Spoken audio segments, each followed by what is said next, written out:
সরাসরি চলে যাই সাংবাদিক সম্মেলন, কি বলছেন অখিলগিরি একবার শোনা যাক। পিতামাতা হওয়া এখনো কি স্বপ্ন? অ্যাপোলো ফার্টিলিটির সাথে আপনার পিতামাতা হওয়ার স্বপ্ন পূরণ করুন। বিনামূল্যে পরামর্শের জন্য কল করুন 9899410685।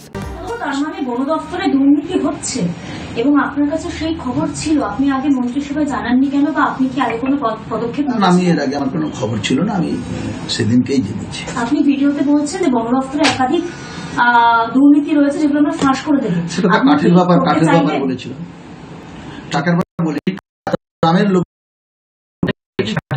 কাঠের অনেক কিছু কাঠ ওরা দাদা কাঠের ব্যাপারটা কি? কাঠ অনেক সময় যেগুলো অকেজো কাঠ, শুকনো কাঠ সরকারি ঘরে আসার কথা তা বিক্রি করে নিয়ম কানুন মেনে পদ্ধতি মেনে সেগুলো বিক্রি করে যে টাকা পয়সা সরকারের কাছে জমা দেওয়া দরকার, সেক্ষেত্রে অব্যবস্থা আছে।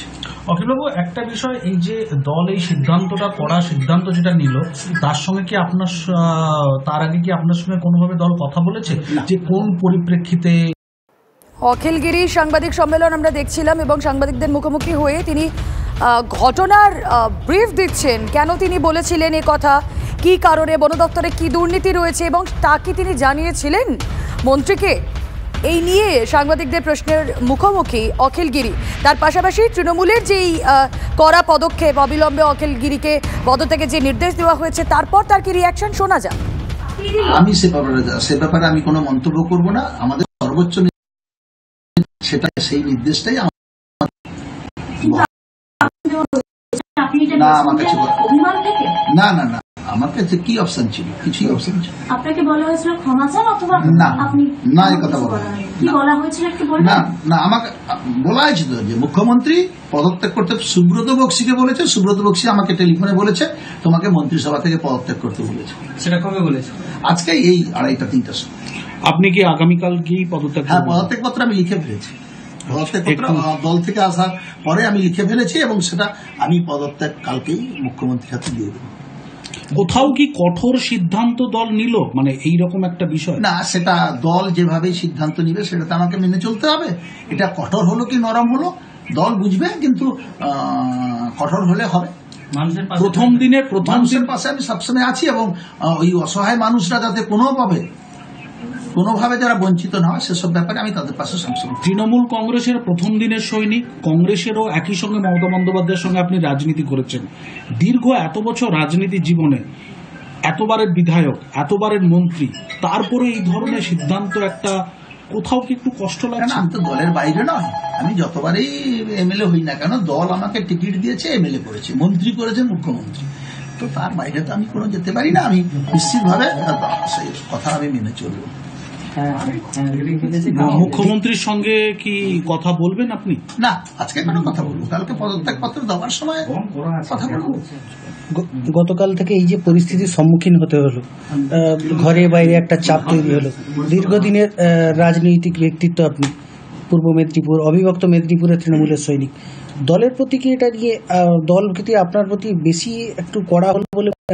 দলের যদি কোনো নিয়মকানুন আমি ভেঙে থাকি, দল তো সর্বাগ্রে, আমার জন্য হয়তো দল ক্ষতিগ্রস্ত হচ্ছে, আমি এভাবে মন্ত্রিসভায় থেকে এই যে কাজকর্মগুলো করছি, দল হয়তো ভেবেছে যে এটা দলের ভাবমূর্তি নষ্ট হচ্ছে, সরকারের ভাবমূর্তি নষ্ট হচ্ছে, তাই সরকার এবং দল তাই সিদ্ধান্ত নিয়েছে, আমাকে সরিয়ে দিয়েছে, মানে পদত্যাগ করতে বলেছে, তার জন্য তো এটা আমাকে মেনে চলা উচিত। অখিলবাবু, বন দপ্তরের যে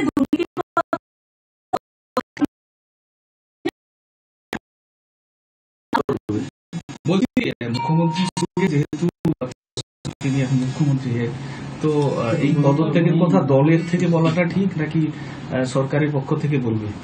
না, আমাকে সুব্রত বক্সি বলেছে টেলিফোনে, তাকে হয়তো নিশ্চিতভাবে মুখ্যমন্ত্রী আমাকে এই কথাই বলেছেন। মুখ্যমন্ত্রী সারাক্ষণ টিভি দেখেছে, টিভি দেখে পদত্যাগ করেছে, সেটা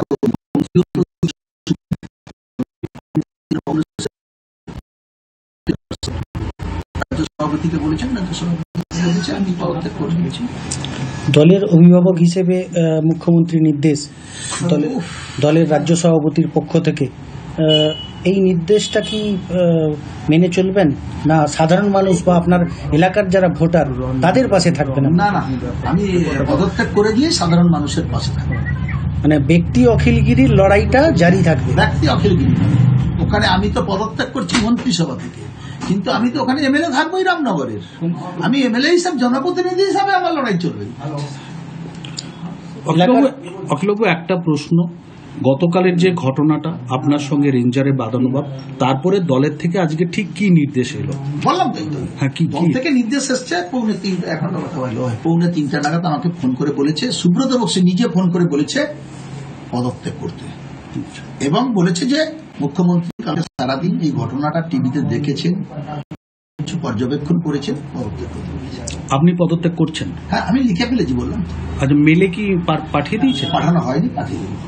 আচ্ছা, আগামীকাল কি? আগামীকাল হার্ড কপি, মানে হাতে লেখা চিঠি।